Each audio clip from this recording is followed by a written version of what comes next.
মূল পুজো শুরু হওয়ার বেশ কিছুদিন আগেই বাঙালি রাস্তা জোড়া হোর্ডিং দেখে বুঝতে পারে পুজো আসছে।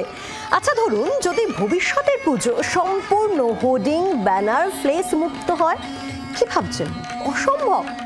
আসুন দেখি কিভাবে এটা সম্ভব।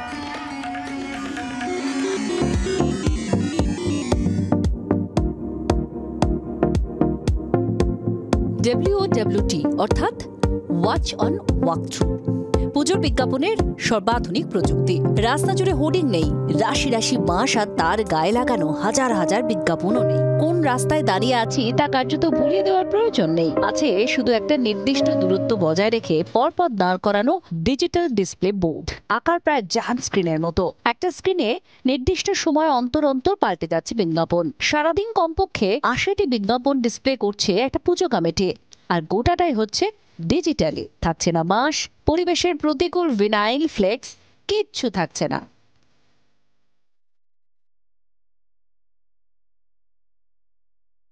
পুজোর ১.৫ থেকে ২ মাস আগে থেকেই কলকাতা পুরসভা শহরের বিভিন্ন রাস্তায়, বিশেষ করে বড় রাস্তার উপর গাছের ডালপালা ছাঁটতে শুরু করে।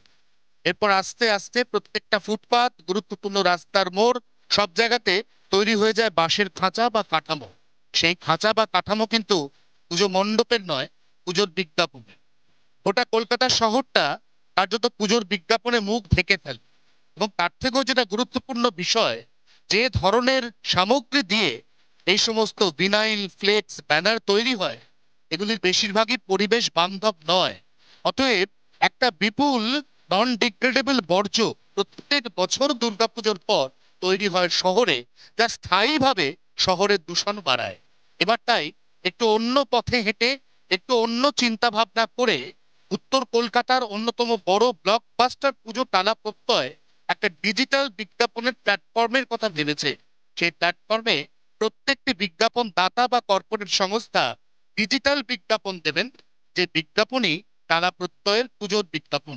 আলাদা করে আর কোনো হোর্ডিং, ফ্লেক্স, ব্যানার এবং বিজ্ঞাপনে মুখ ঢেকে দেওয়ার প্রবণতা থাকছে না টালা প্রত্যয়ের ২০২৪ সালের দুর্গাপুজো।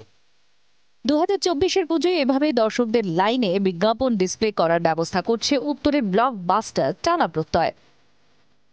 এই বছর আমরা চিন্তা করেছি যে এই যে ফ্লেক্সের যথেচ্ছ ব্যবহার, সেটাকে যদি মিনিমাইজ করা যায় তাহলে পরিবেশ বন্ধ হয়, পরিবেশের এই যে নলা নর্দমা সব জাম হয়ে যায়, সেগুলোকে কমানো যায়। সেই জন্য আমরা আমাদের যে ডিসপ্লে জায়গাগুলো রয়েছে, সেই ডিসপ্লে জায়গাগুলোকে ফ্লেক্সের বদলে ডিজিটালি করে দিয়েছি। প্রত্যেক যারা ভেন্ডার রয়েছে বা যারা অ্যাডভার্টাইজমেন্ট বিজ্ঞাপন দিচ্ছেন, তাদেরকে আমরা বলেছি যে আপনাদের বিজ্ঞাপনটা আপনারা ফ্লেক্সের বদলে ডিজিটালি আমাদেরকে দিন। একটা বোর্ড বা যা যা আমাদের অপশানস রয়েছে আর কি, তাতে প্রচুর বিজ্ঞাপন ডিসপ্লে করা যায় এবং তাতে অপশানও অনেক বেশি, একটা ৭০-৮০টা করে এক একটা বোর্ডের মধ্যে আমরা সেই বিজ্ঞাপন ডিসপ্লে করতে পারি। ওয়াচ আউট ওয়াক থ্রু পদ্ধতি হবে এই বিজ্ঞাপনী ডিসপ্লে। লাইন তো এগিয়ে চলেছে। ধরুন একটা অডিও ভিজুয়াল বিজ্ঞাপনের দৈর্ঘ্য ২০ সেকেন্ড। দর্শক তো সেই ২০ সেকেন্ড একই জায়গায় দাঁড়িয়ে নেই, লাইনের সঙ্গে তিনিও এগিয়ে চলেছেন। প্রতি ৫ সেকেন্ডে প্রায় ১০ মিটার এগোচ্ছেন তিনি। ওয়াচ আউট ওয়াক থ্রু পদ্ধতিতে তাই একটা ২০ সেকেন্ডের বিজ্ঞাপনকে ৪ ভাগে ভেঙে নিয়েছে, প্রতি ভাগ ৫ সেকেন্ড করে। যার প্রথম অংশ দেখার পর ১০ মিটার দূরে পরের ডিসপ্লে বোর্ডে সেই বিজ্ঞাপনের দ্বিতীয় অংশ, এরপর তৃতীয় এবং শেষের চতুর্থ অংশ। রিও কার্নিভালে এইভাবে ডিজিটাল বিজ্ঞাপন ডিসপ্লে করা হয়। এবার কলকাতার প্রথম পুজো হিসেবে টালা প্রত্যয় প্রথমবার এটা করছে।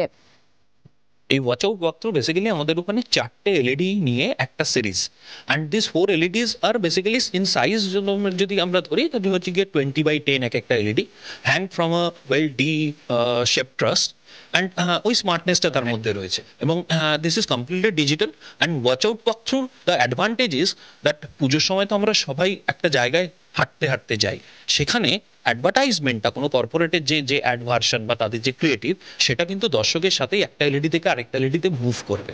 So that is the main motto, যে আমরা ওই জায়গাটাকেও অ্যাড্রেস করার চেষ্টা করেছি। কারণ পুজোর সময় কেউ একটা এলইডির নিচে দাঁড়িয়ে অ্যাডভার্টাইজমেন্ট দেখানোর জন্য বেরোয় না বা দেখতে বেরোয় না, ঠাকুর দেখতে বেরোয়, উৎসবের মরশুমে বেরোয়। সেখানে ওই হাঁটতে হাঁটতে অ্যাডভার্টাইজমেন্টটাও তার সাথে মুভ করবে, কন্টেন্টটাও তার সাথে ডিজিটালি মুভ করবে। That is the concept of the WOWT। আগামী দিনে কলকাতার পুজোগুলো এরকম আধুনিক পদক্ষেপ নিতে শুরু করলে পুজোর কলকাতার চেহারাই পাল্টে যাবে বলে টালা প্রত্যয়ের বিশ্বাস। এখন কলকাতা শুধু ঠাকুর আর মণ্ডপ দেখবে, শহরের মুখ ঢেকে যাবে না বিজ্ঞাপনের সুনামিতে।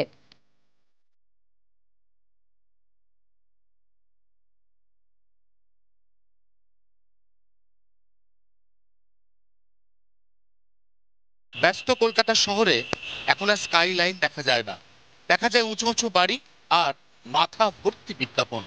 সেই বিজ্ঞাপনে আরো বেশি পুজোর বিজ্ঞাপন যখন যুক্ত হয়, তখন কলকাতা শহরের অনেক সময় মোড়ে মাথায় দাঁড়িয়ে রাস্তা চেনার উপায় পর্যন্ত থাকে না। এক্ষেত্রে এরকম ব্যতিক্রমী সিদ্ধান্ত আগামী দিনে যদি সমস্ত পুজো কমিটি আরো বেশি বেশি করে নিতে থাকে, তাহলে মন্দ কি? জি 24 ঘন্টার জন্য ক্যামেরা তরুণের সঙ্গে অয়ন, কলকাতা। বাংলার আওয়াজ, বাঙালির আবেগ, জি 24 ঘন্টা।